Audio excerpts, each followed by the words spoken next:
Shalom, Ibu Bapak dan teman-teman sekalian yang dikasihi Tuhan. Jumpa lagi kita di acara Kaminar Koninigo 2025. Salam kenal, saya Katrina yang akan memandu acara kita malam ini.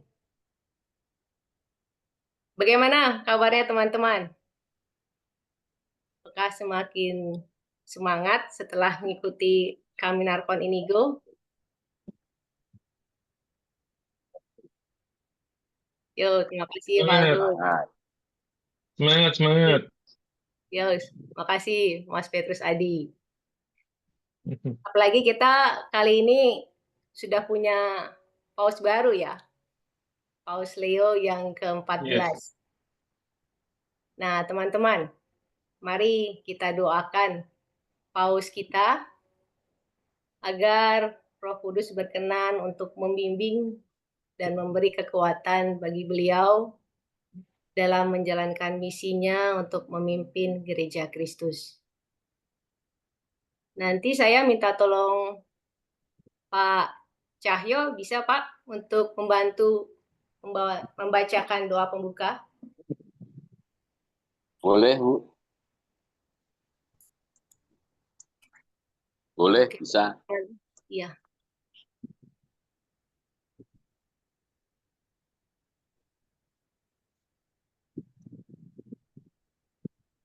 Apakah sudah terlihat, Pak Cahyo? Sebentar. Ada yang terbuka. Oke. Sebentar.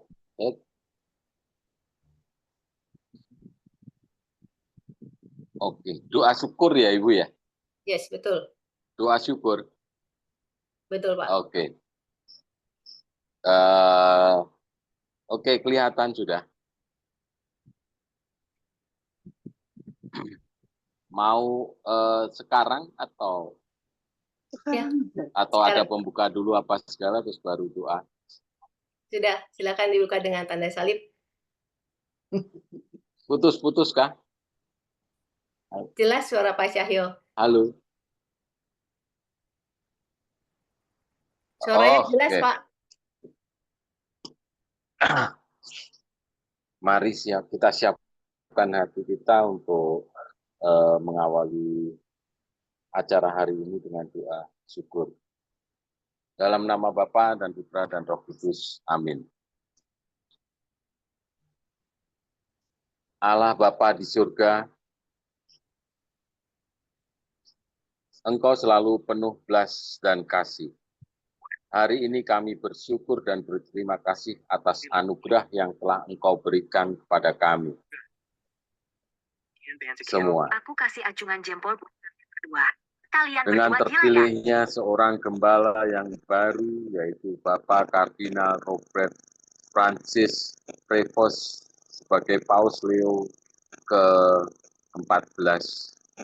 Semoga kami semua dibawa kepada sukacita dan kedamaian untuk selalu lebih memuliakan nama-Mu. Ya Tuhan Yesus Kristus, Engkau sendirilah yang telah mendirikan gereja-Mu dengan memilih Santo Petrus untuk menggembalakan umat pilihan pada mulanya. Seiring perjalanan waktu, hari ini Engkau memilih Kardinal Robert Francis Prevost sebagai Paus Leo ke-14, wakilmu yang ke-267 sepanjang sejarah perjalanan hidup gerejamu untuk meneruskan tugas-tugas perutusanmu. Semoga Bapak Paus senantiasa Engkau berikan kesehatan, kejernihan hati dan pikiran, serta kebijaksanaan dalam mengembalakan umat manusia, sehingga pada akhirnya mampu membawa pada perdamaian dan kesejahteraan umat manusia. Bersama Bunda Maria, Bunda Gereja, kami menyambut penuh syukur dan sukacita atas terpilihnya Paus Leo ke-14. Semoga kami semua semakin diteguhkan untuk berkarya dalam kesatuan gereja yang satu, kudus, katolik, dan apostolik. Amin. Salam Maria, penuh rahmat, Tuhan sertamu, terpujilah engkau di antara wanita, dan terpujilah buah tubuhmu Yesus. Santa Maria, Bunda Allah, doakanlah kami yang dosa ini, sekarang dan waktu kami mati. Amin. Kemuliaan kepada Bapa dan Putra dan Roh Kudus, seperti pada permulaan, sekarang, selalu, dan sepanjang segala abad. Amin. Dalam nama Bapa dan Putra dan Roh Kudus. Amin. Terima kasih Pak Cahyo. Sama-sama.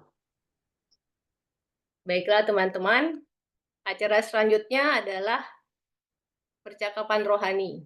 Nanti kita akan melakukan percakapan rohani di dalam breakout room. Ada beberapa hal yang ingin kami sampaikan dalam acara ini. Pertama, yaitu kami mengharapkan teman-teman untuk mengaktifkan kamera sehingga acara kita menjadi lebih interaktif. Silakan teman-teman menggunakan fasilitas chat box atau raise hand bila ingin bertanya atau bila ingin memberi tanggapan. Dan juga dimohon untuk menonaktifkan mikrofon atau mute kecuali pada saat sedang bicara. Dan ini cukup penting karena beberapa kali pada pertemuan suka ada yang bocor. Dan dimohon juga agar teman-teman hadir tepat waktu dan tidak meninggalkan pertemuan sebelum selesai. Dan jangan lupa untuk menggunakan bahasa yang sopan dan tidak ofensif. Nah, hari Rabu lalu kita sudah mendengarkan punta kedua, yaitu mengenai I love you first. Maka acara selanjutnya adalah acara percakapan rohani di dalam kelompok kecil, di dalam breakout room. Ada beberapa hal yang ingin kami sampaikan berkenaan dengan breakout room.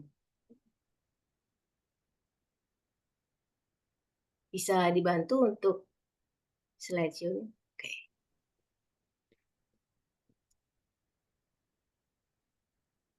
Nanti di dalam grup kecil ada satu fasilitator yang akan memandu jalannya percakapan rohani. Namun bila di dalam grup kecil tidak ada fasilitator, kami berharap salah satu peserta bisa menentukan sendiri siapa yang akan menjadi timekeeper. Ini perlu supaya semua peserta bisa saling berbagi dan menanggapi, serta menarik benang merah dari percakapan kelompok. Dan juga nanti ditentukan siapa yang akan sharing di main room pada saat diminta. Dan hal berikutnya ini yang cukup penting, yaitu teman-teman dimohon untuk menjaga kerahasiaan atas apa yang disampaikan di dalam percakapan kelompok, jangan diungkapkan di luar acara ini. Baiklah, kekayaan iman itu menjadi harta bersama dalam kelompok kita. Dan yang penting juga yaitu menjaga tepat waktu. Karena waktu kita terbatas, jadi hendaknya kita mendisiplinkan diri untuk menyampaikan refleksi dengan singkat dan padat. Dan sekali lagi, jangan lupa untuk menggunakan bahasa yang sopan dan tidak ofensif. Percakapan rohani yang akan kita lakukan yaitu percakapan rohani 3 putaran. Putaran pertama, berbagi. Jadi satu peserta sharing pengalaman pesiarahannya, men-sharingkan refleksinya, dan yang lainnya saling mendengarkan. Lalu ini akan dilakukan secara bergiliran, satu persatu. Nah, ini diharapkan teman-teman melakukannya dengan kalimat yang singkat dan tidak perlu bertele-tele. Setelah putaran pertama, kita masuk ke putaran 2, yaitu menanggapi. Untuk masuk ke putaran 2, baiklah bila teman-teman melakukan pengendapan singkat, kita memberi waktu untuk mencecap-cecap Allah tadi berbicara apa kepada saya melalui sharing teman-teman. Ini juga dilakukan secara bergiliran. Dalam putaran kedua ini kita tidak memberikan nasihat, kita tidak memberikan saran kepada teman kita. Dan diingatkan kembali untuk menjauhi perasaan sombong dan merasa diri lebih baik. Dan terakhir, yaitu putaran ketiga, kita diajak untuk menarik benang merahnya. Peserta menarik benang merah dari pengalaman percakapan rohani kelompok yang nantinya dapat dibagikan dalam kelompok besar jika diminta. Nah, demikian ketentuan untuk di BOR. Jadi nanti di percakapan rohani kita saling berbagi refleksi atas pertanyaan-pertanyaan yang sudah disampaikan di Punguta 2 dan yang sudah di-share-kan di WhatsApp grup Kaminar Kon Inigo. Panitia akan membantu untuk men-share screen pertanyaan refleksi. Akan ada pertanyaan refleksi umum. Dalam perjalanan hidup yang panjang, kapan Anda sungguh merasakan Allah lebih dahulu mengasihi Anda? Bagaimana di tengah kegagalan ataupun di penyesalan? Apakah bisa dibantu ditayangkan untuk pertanyaan refleksinya?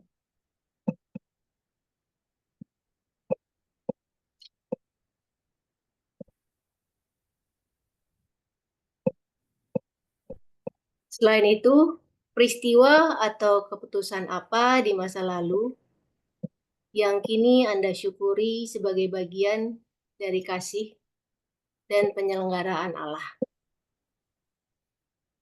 Dalam masa senja ini, hal apa yang ingin Anda serahkan sepenuhnya kepada Tuhan? Dan bagaimana pengalaman dicintai Allah lebih dahulu menolong Anda untuk berdamai dengan masa lalu dan menatap masa depan dengan harapan? Lalu ada juga pertanyaan bagi refleksi muda. Apa pengalaman spiritual yang membuatmu dekat dengan Tuhan akhir-akhir ini? Dalam doa dan refleksi, apa yang kamu rasakan sebagai undangan Tuhan untuk hidupku saat ini? Adakah keputusan atau tindakan yang kamu sesali?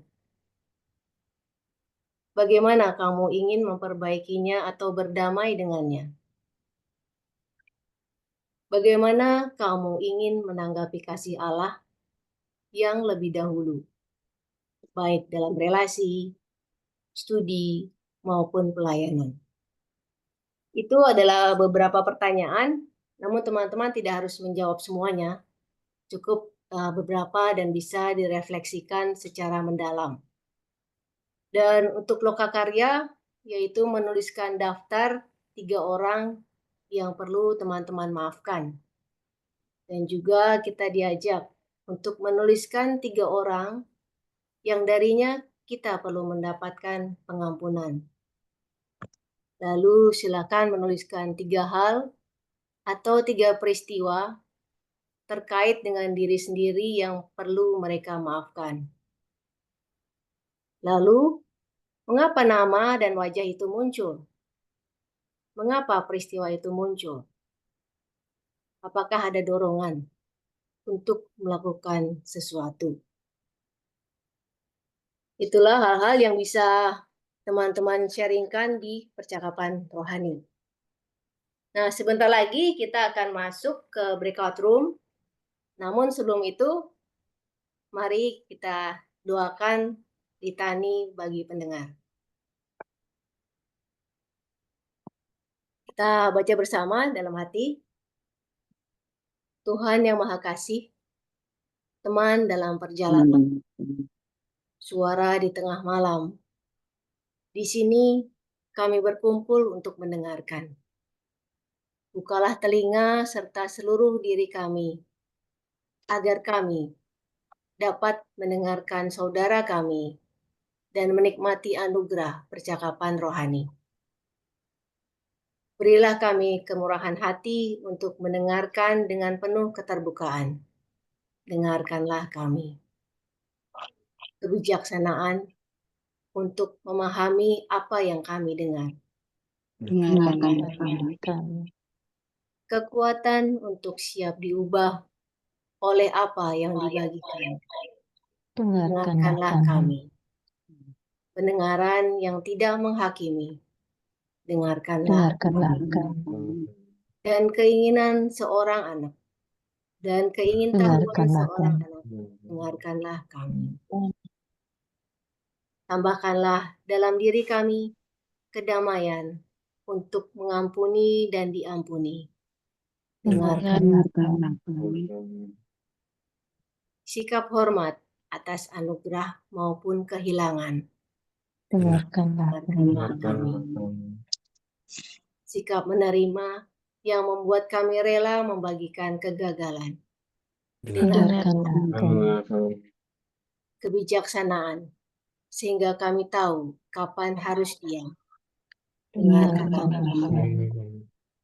Penyerahan yang menyimpan keheningan setelah perkataan sebagai harta.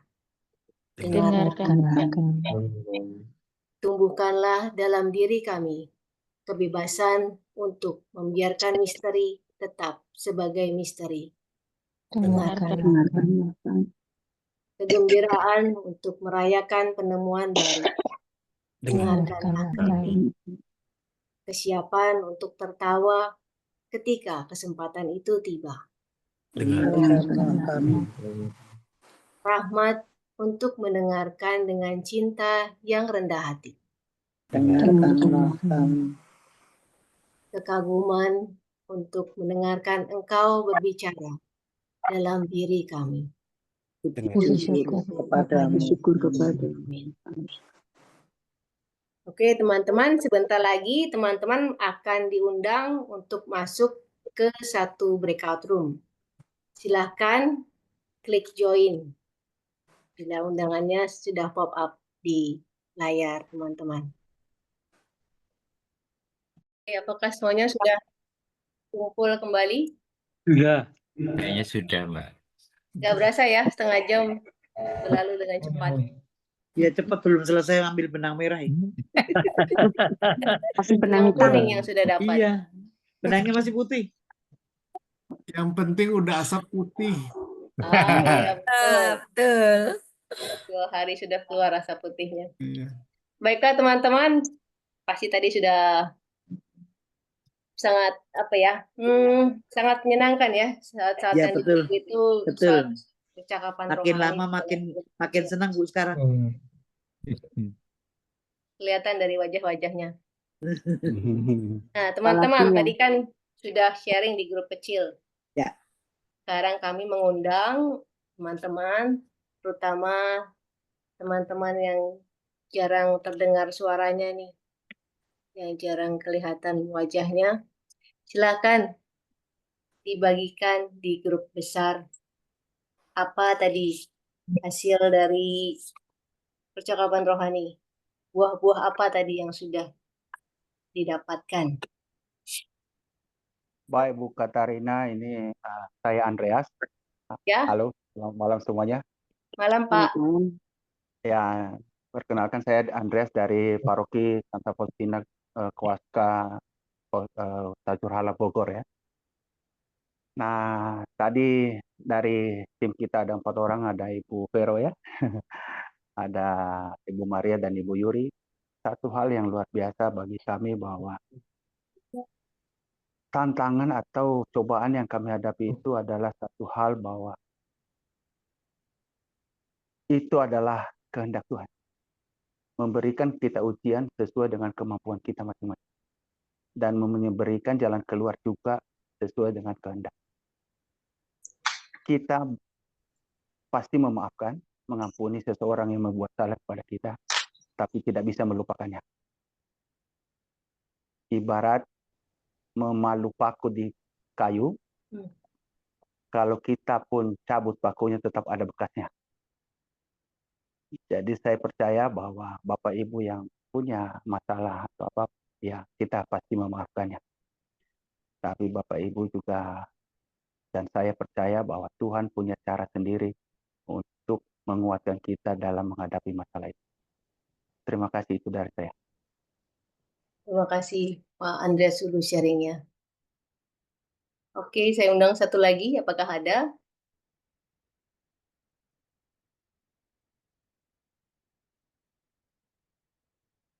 Tidak ada?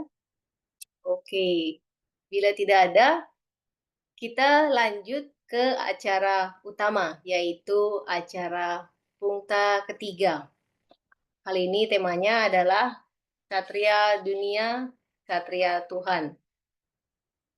Pungta kali ini akan dibawakan oleh Mas Felix. Selamat malam, Mas Felix. Selamat malam, Katarina. Mas Felix ini merupakan sarjana filsafat yang sekarang lanjut ke magister dengan jurusan yang sama ya, Mas? Ya, betul sekali. Beliau berkecimpung di dunia pendidikan, tulis-menulis, pamong desa, kur, pemateri spirit, dan rohani. Komplit nih Mas Felix. Dan Mas Felix juga merupakan penulis.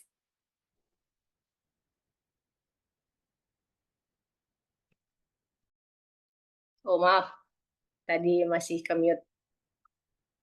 Oke, kita masuk ke pungta ketiga, yaitu Satria Dunia dan Satria Tuhan, yang akan dibawakan oleh Mas Felix Chris Alfian.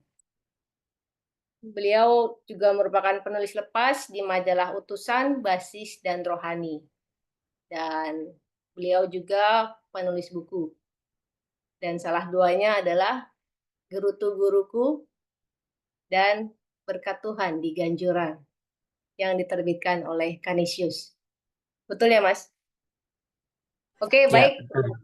Tanpa berlama-lama waktu, kita serahkan waktu dan tempat ke Mas Felix. Silakan, Mas Felix. Baik, terima kasih banyak Romo, Bapak Ibu, dan saudara-saudari yang terkasih. Saya Felix Alfian, dan ini mohon maaf tadi mungkin semoga tidak ada kendala dalam pertemuan malam hari ini karena saya pasti berhenti di rest area ini tadi kena macet daripada saya terlambat. Maka mohon bantuan panitia untuk bisa menampilkan slide PPT Pungta dari saya. Semoga kita malam hari ini bisa mendapatkan sesuatu dari Pungta. Baik, saya mulai. Tema hari ini saya ambil yaitu Satria Dunia dan Satria Tuhan, sebagaimana Santo Ignatius Loyola yang dulu adalah seorang satria dunia, sangat ambisius juga pribadi ini, dan akhirnya dipanggil Tuhan untuk menjadi satria Tuhan, dan sampai sekarang kita rasakan berkatnya. Lalu bisa kita lanjutkan. Dan ayat kitab suci yang saya ambil adalah sebab di mana hartamu berada, di situ juga hatimu berada. Jadi seperti Ignatius Loyola itu dulu seorang yang bahasa Jawanya pengpengan atau seorang yang punya ambisi besar. Begitu pula ketika dia menjadi satria Tuhan sangat pengpengan kalau dalam bahasa Jawa, atau sangat punya gairah yang besar sehingga berkatnya kita rasakan di sini. Maka kita sekarang sedang berada di mana? Fokuslah di situ. Lalu kemudian berikan kemaksimalan hidup di sana. Nah, ini suatu refleksi yang mendalam dari Lukas 12 ayat 34. Mari kita berlanjut lagi. Rahmat yang dimohon dalam punkta malam hari ini adalah yang pertama, mari kita berani meninggalkan ambisi dan peran lama, move on kalau dalam bahasa gaulnya. Kita beralih ke dalam dunia baru kita kalau kita barusan meninggalkan status kita. Yang kedua, membuka hati terhadap peran baru. Kalau yang sudah senja, sudah sepuh, sudah masuk masa pensiun, kita tinggalkan masa kita bekerja, tidak post power syndrome mungkin ya. Dan hidup lepas bebas menyambut transisi dengan iman. Apapun status baru kita sekarang, mari kita hic et nunc kalau dalam bahasa Latinnya, yaitu di sini dan sekarang. Nah, fokus di sini dan fokus yang hidup kita sekarang. Itu rahmat yang kita mohon. Mari kita berlanjut. Dan kita mau belajar dari Santo Ignatius dalam aneka macam peristiwa. Sebenarnya dalam sesi ini adalah sesi Montserrat, ya, yang fokus dalam sesi saya. Tetapi saya mau cerita sesi sebelumnya tentang kisah Aranzazu. Pada tanggal 21 Maret 1522, dalam peringatan Santo Benedictus, Ignatius itu punya rencana berziarah ke Aranzazu, suatu tempat yang mungkin dalam punkta sebelumnya sudah dibahas oleh Diakon Septian, sebuah tempat yang dihormati karena penampakan Maria kepada seorang gembala di Bah. Nah, bagaimana membacanya, semoga saya tidak keliru. Dan setelah itu, dia berlanjut, silahkan dilanjutkan. Santo Ignatius Loyola melaksanakan perjalanan ke Montserrat. Nah, ini yang nanti kita pelajari bersama. Pada malam hari, dalam film juga kita sudah menonton tanggal 24 menuju ke tanggal 25 Maret 1522, Ignatius melakukan suatu tindakan yang sangat simbolis yang malam hari ini akan kita pelajari, yaitu dia berdoa semalam-malaman, dan dalam peristiwa di depan patung Bunda Maria itu, ia menyerahkan sesuatu hal yang sangat berharga, karena dia dulu kan seorang tentara, dia seorang ksatria, yaitu pedang dan belati. Kalau seorang atlet badminton itu gantung raket, ibaratnya begitu. Dan dia meninggalkan kehidupan lamanya sebagai seorang ksatria duniawi dan lalu memasuki hidup baru, yaitu kehidupan rohani sebagai ksatria Tuhan. Mari dilanjutkan. Dan setelah Santo Ignatius Loyola malam hari melepaskan pedang dan belatinya sebagai simbol dirinya itu, pagi-pagi buta bukan hanya pedang, tapi dia menyerahkan pakaiannya, pakaian yang kebesarannya itu, pakaian favorit atau pakaian status dia yang besar, kepada seorang pengemis. Dan dia akhirnya menggantinya sebagai karonggoni. Betul ya? Jadi dia mengganti pakaian kebesarannya dengan pakaian karonggoni sebagai simbol apa? Simbol penyerahan dirinya secara penuh. Mari dilanjutkan. Dan kemudian dia meninggalkan Montserrat dengan pakaian goninya itu, lalu menuju ke Manresa, tempat ia tinggal selama hampir setahun nantinya. Dan di sini ia mengalami berbagai pengalaman mistik dan penglihatan yang memperdalam pemahamannya tentang spiritualitas. Dan Manresa ini adalah jalan simpang menuju Barcelona yang menjadi saksi perjalanan panjang Ignatius dalam mencari pemurnian diri dan peneguhan rohani. Ini bisa kita maknai suatu peristiwa jalan baru hidup kita.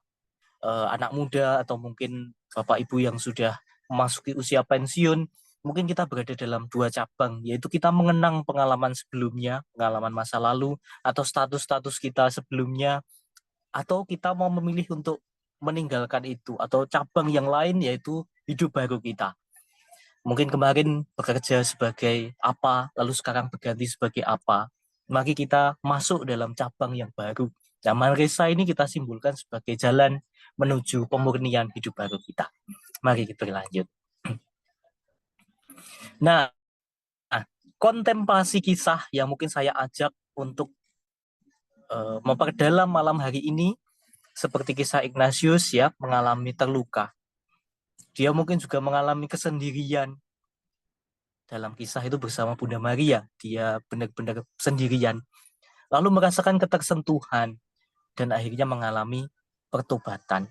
Seseorang yang merasakan ketersentuhan itu biasanya pengen melakukan sesuatu atau mungkin memberi sesuatu dan mempersembahkan sesuatu.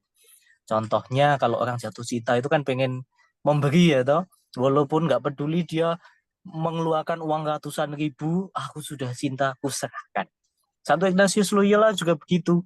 Ketika dia sudah benar-benar jatuh cinta kepada Bunda Maria, simbol dirinya yaitu pedang dan belati diberikan. Pakaiannya diberikan kepada orang miskin atau pengemis. Dan dia siap untuk menapaki hidup baru kita. Nah, sesuatu yang diletakkan dengan cinta, ditaruh, walaupun itu sesuatu yang berharga, membawa kita pada kemerdekaan. Saya mau mengajak untuk berlanjut mengkontemplasikan ini. Silakan dilanjutkan. Bayangkan Bapak Ibu. Ini bagi yang dewasa dulu ya, atau bagi yang sudah usia lanjut, yang sudah pensiun. Pengalaman ketika kita masuk masa pensiun, kemarin ketika kita bekerja, kita dihormati sedemikian rupa. Kita sedemikian sibuk, pagi-pagi mungkin sebelum jam 6 sudah berangkat ke kantor, pulang sudah matahari terbenam. Kita mungkin selama di kantor melakukan aneka macam kesibukan, mungkin keputusan-keputusan di kantor juga kita yang mengambil. Tapi ketika kita sudah masuk masa pensiun, kita bukan siapa-siapa lagi. Kita tidak punya kuasa untuk mengambil keputusan di sana. Saya juga belum lama mengkontemplasikan ini, Bapak Ibu. Kan belum lama konklav terjadi. Dan yang disorot adalah Kardinal Ignatius Suharyo. Saya terpikir begini, kemarin tidak pernah atau mungkin hanya sedikit yang menyoroti Kardinal Julius Darmatmojo. Dan beliau dalam renungan saya begitu sangat lepas bebas. Kalau tidak, bayangkan beliau mengajak media. Saya dulu ketika jadi kardinal aktif, mungkin pernah ikut konklav dan seterusnya. Tapi saya meyakini beliau punya semangat lepas bebas sehingga ketika konklav tidak lalu aku dulu kardinal yang sangat terkenal macam-macam, tapi sungguh lepas bebas, ini saatnya bukan saya yang muncul. Ya, semoga menangkap refleksi ini ya. Dan mungkin bagi anak-anak muda, saya tuh juga belum lama resign dari pekerjaan saya tetap di sekolah sebagai guru full timer. Dan dulu betapa saya punya beberapa peran di sana dan sekarang saya tidak punya peran apa-apa. Mungkin masih stalking Instagram sekolah yang lama atau tempat kerja yang lama, masih ngobrol dengan beberapa teman di tempat kerja, tetapi sekarang kita bukan siapa-siapa lagi. Mungkin kita punya pengalaman kesepian sekarang daripada kehidupan kita yang dulu. Aku sudah bukan siapa-siapa. Nah, ini semoga menangkap refleksi ini bahwa dulu aku siapa-siapa, sekarang aku bukan siapa-siapa. Aku merasakan kesepian. Dan ya, kita terima pengalaman itu. Mari kita berlanjut. Pengalaman Montserrat adalah pengalaman kita menyerahkan pedang kita. Menyerahkan apa yang dulu menjadi kebanggaan kita. Menyerahkan apa yang dulu menjadi identitas kita mungkin. Dulu mungkin terkenal Bapak A adalah seorang punya jabatan ini. Dan dulu sangat kondang kalau dalam bahasa Jawa. Tapi ada masanya kita perlu meletakkan. Dan pengalaman Montserrat adalah pengalaman saat kita menyerahkan pedang. Dan perlu juga kita punya momen berjaga di hadapan Bunda Maria atau punya momen merenung katakanlah begitu, yaitu saat dimana sudah saatnya aku menyerahkan pedangku, yaitu simbol kehormatan atau identitas duniawi. Dan pertanyaan dalam kontemplasi kita malam hari ini, pedangku itu apa ya? Yang ya ini sudah saatnya kuletakkan, sudah saatnya tidak kupegang lagi, yang membawa kita pada kemerdekaan. Silahkan dilanjutkan. Manresa bergulat dan lepas bebas tadi, momen cabang tadi ya, jalan Manresa tadi. Santo Ignatius bergumul dengan luka batin dan penyesalan, dan dia belajar mengenali suara Tuhan, lepas bebas. Dan itu saya rasa lepas bebas itu sangat memerdekakan. Lepas bebas itu sangat membawa kita pada suasana hati yang lega, tidak tergendoli, waduh apa ini bahasa Jawanya, tidak terbebani akan sesuatu. Tadi saya mengajak untuk berkontemplasi. Setelah aku pensiun atau resign, mungkin kita masih sering ngecek media sosial tempat kita kerja. Mungkin kita masih membaca grup lama kita yang kita sudah left group gitu, mungkin baca-baca, wah aku dulu sudah pernah menghasilkan prestasi ini di sana gitu kan. Mungkin yang muda juga aku masih sering cek Instagram mantan. Nah, itu Ibu Single kan seperti itu. Tapi kita tidak move on. Namun mari kita sadari dalam kehidupan baru kita, aku sudah bukan apa-apa dan bukan siapa-siapa lagi dalam status hidup kita kemarin. Maka semangat Santo Ignatius Loyola yaitu lepas bebas. Dan ini saya rasa tidak mudah untuk benar-benar meletakkan aku bukan siapa-siapa. Mungkin sedikit sharing ya, saya kan sekarang menjabat sebagai pamong desa, artinya sebagai dukuh. Saya itu kemarin belum lama mendamaikan dalam arti tertentu kisah di mana ketua PKK yang lama atau ketua Dasawisma begitu, kalau keputusan baru belum lewat aku itu belum sah, lalu terjadi clash dan seterusnya. Kemarin itu menarik bahwa orang yang sudah sepuh merasa diri dilompati. Wah, ini apakah kita masih merasa seperti itu? Jabatan sudah kita tinggalkan, tapi aneka macam kebijakan harus lewat aku. Nah, ini di DPP paroki mungkin masih terjadi juga. Nah, apakah aku bagian dari sana yang mana kamu melompati saya? Apakah saya bagian dari situ? Bagian dari orang-orang yang belum lepas bebas. Dan saya rasa saya juga masih punya pengalaman itu, atau mungkin saya belum sadar pengalaman-pengalaman itu. Tetapi mari kita belajar apakah aku belum lepas bebas dan pengalaman-pengalaman apa yang aku belum move on, seperti itu. Semoga relate ya apa yang barusan saya gambarkan.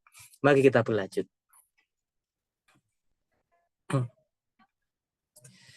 Silahkan dapat dilanjutkan slide-nya.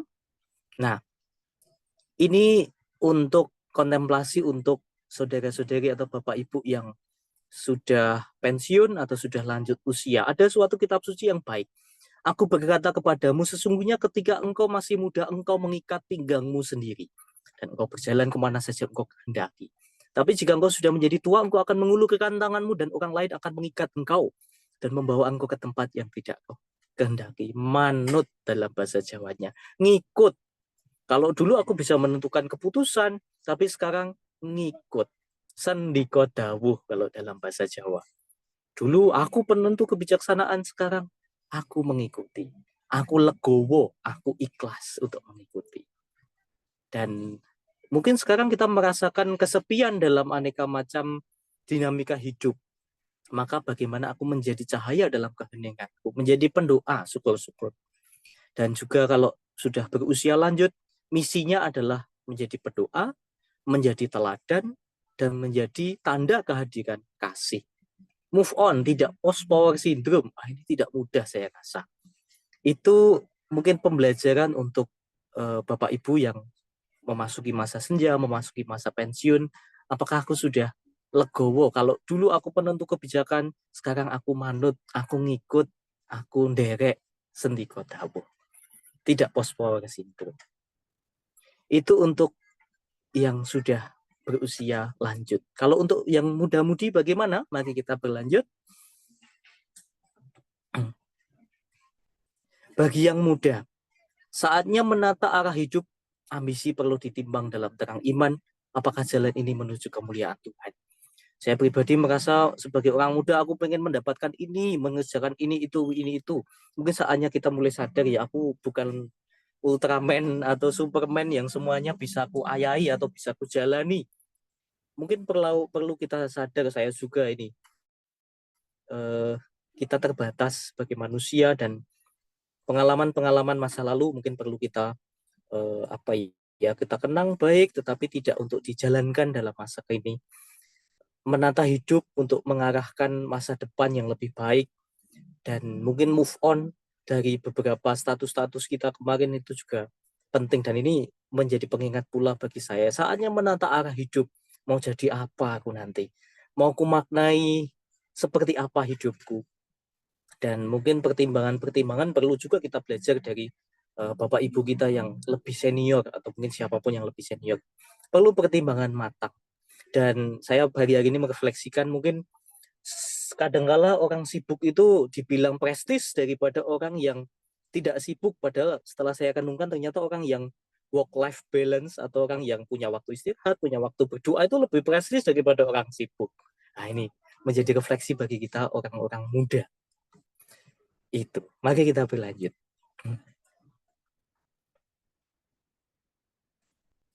Silahkan dilanjutkan. Refleksi bagi kita secara umum, apa pedang yang perlu saya letakkan sekarang? Apa pedang atau status sosial atau apapun yang perlu kita letakkan untuk saat ini? Dan siapkah saya menerima peran baru saya? Kalau masih muda mungkin jabatan kita baru, status sosial kita baru, atau sekarang kita memasuki masa pensiun kita. Sudah siap belum? Atau kita masih rindu di jabatan atau status sosial kita kemarin? Dan apa misi baru saya di usia senja atau mungkin di kehidupan kita berikutnya? Misi, impian, gagasan, apa yang ingin ku perjuangkan? Jadi apa yang mau ku letakkan? Siap belum aku pada status hidup baruku sekarang? Begitu pula sebagai pensiunan, katakanlah begitu. Dan apa misi baru saya di kehidupan berikutnya? Itu pertanyaan secara umum yang mungkin coba kami lontarkan, kami tawarkan kepada panjenengan semuanya. Dan mari kita berlanjut. Bagi anak-anak muda sebenarnya intinya sama seperti 3 poin nanti, tetapi sedikit lebih spesifik. Sebenarnya pusat hidup saya saat ini apa? Apakah hanya kehebatan diri sendiri atau benar-benar berasal dari Tuhan? Karena kadang-kala kalau kita sudah sibuk, kita lupa akan berdoa, lupa istirahat, lupa makan. Sebenarnya kalau dalam bahasa Jawa, apa sih mau gulai? Apa yang kamu cari? Nah, ini pertanyaan yang berat juga untuk saya temukan. Dan bila tua nanti, peran seperti apa yang saya rindukan, kehidupan ideal apa yang saya rindukan, mengarah pada usia yang semakin lama semakin bertambah. Mari kita berlanjut. Nah, ini sebenarnya ada di pungta ke-6 kalau sejauh saya mendalami, tetapi saya mau membantu untuk mengarahkan nanti ke sana. Untuk siapapun. Ini ada di 7 Habit, saya rasa juga ada panduan di tujuan akhir. Kontemplasi kematian itu adalah membayangkan.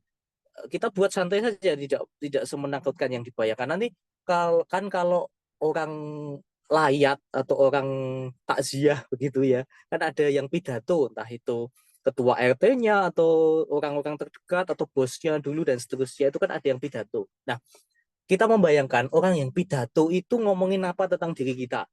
Misalkan, wah Pak Felix ini dulu semasa hidupnya itu gaweane ketawa terus ya toh, walaupun dia itu sebenarnya baru ada masalah ketawa terus ya kan.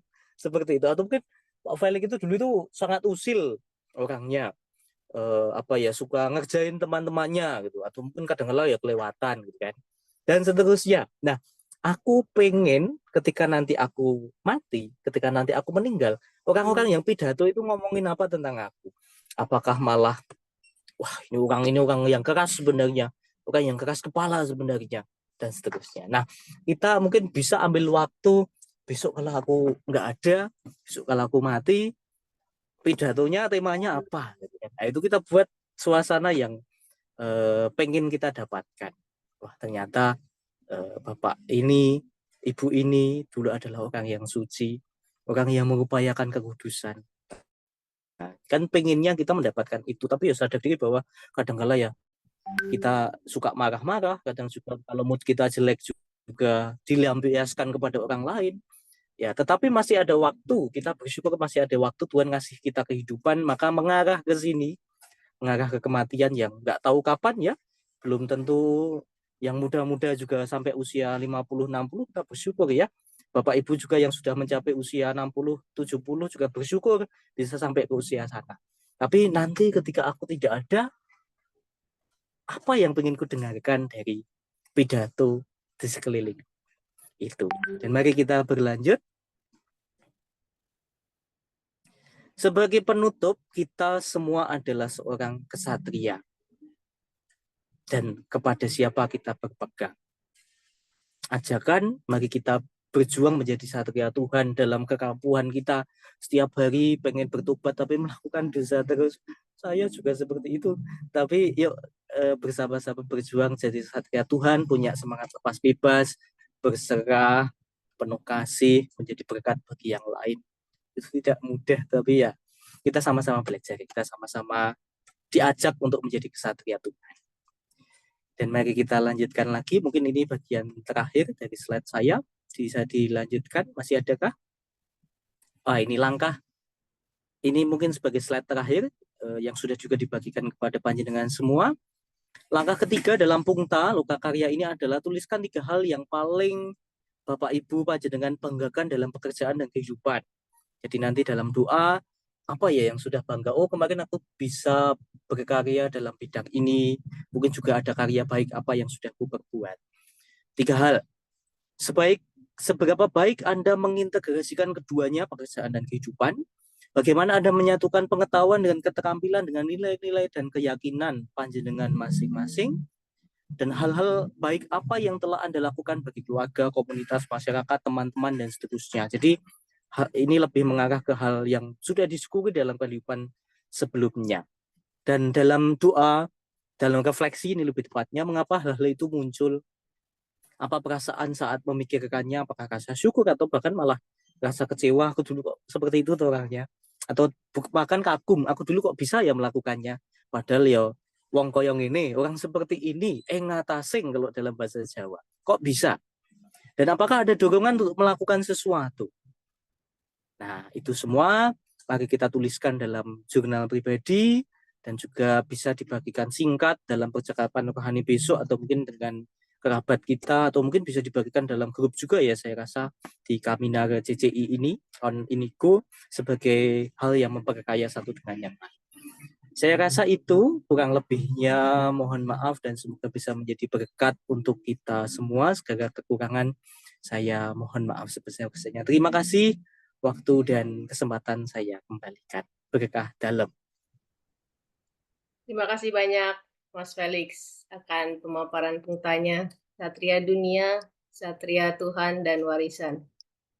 Kita masih ada sedikit waktu, Mas Felix, apakah bersedia bila ada yang bertanya? 1, 2 Sejauh saya bisa menjawab. Oke, sip. Teman-teman, apakah ada yang mau Oh, Ibu Nani. Silakan Ibu Nani. Tolong di-unmute dulu Bu Nani. Oh ya. Saya agak bingung dengan istilah-istilah apa itu fokus refleksi Pungta, terus lokakarya. Nah, yang dimaksud dengan Pungta itu fokus refleksi yang biasanya kita sharekan di buah apa itu namanya, pokoknya ada buah-buahnya itu. Nah, sedangkan lokakarya seperti menulis sejarah hidup, terus kemarin ditanya tentang orang yang kamu perlu ampuni apa segala macam, itu lokakarya. Lalu yang hari ini yang di-share lokakaryanya kayaknya tadi kalau saya mendengarkan penjelasan ini Bapak siapa namanya tadi Pak Felix ya. Jadi sebenarnya yang mana gitu loh? Apa bedanya Pungta sama lokakarya? Sudah itu aja. Makasih. Mungkin Pak Robin mau bantu.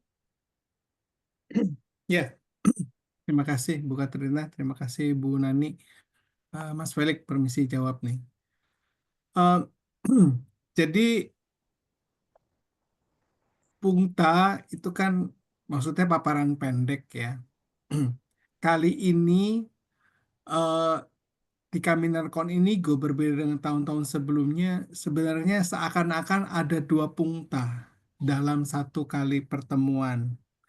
Ada Pungta yang di segmen Menata Hati, seperti kalau malam hari ini itu yang dipaparkan oleh Mas Felix tentang menjadi satria Tuhan.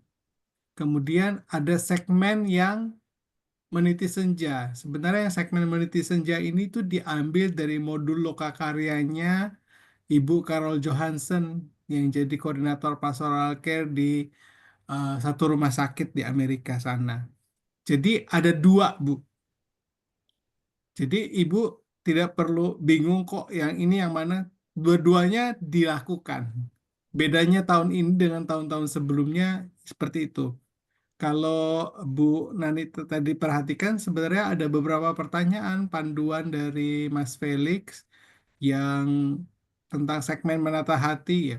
pedang apa yang mau kita letakkan, ya kan? Contohnya itu. Ada pertanyaan yang lain lagi tadi di slide-slide-nya ada nanti, mungkin panitia bisa bantu untuk copy teksnya diposting di grup. Kemudian ada pungta satu lagi, pungta yang meniti senja memang tidak dipaparkan, tapi ada pertanyaan refleksinya dan ada kegiatan yang juga dilakukan.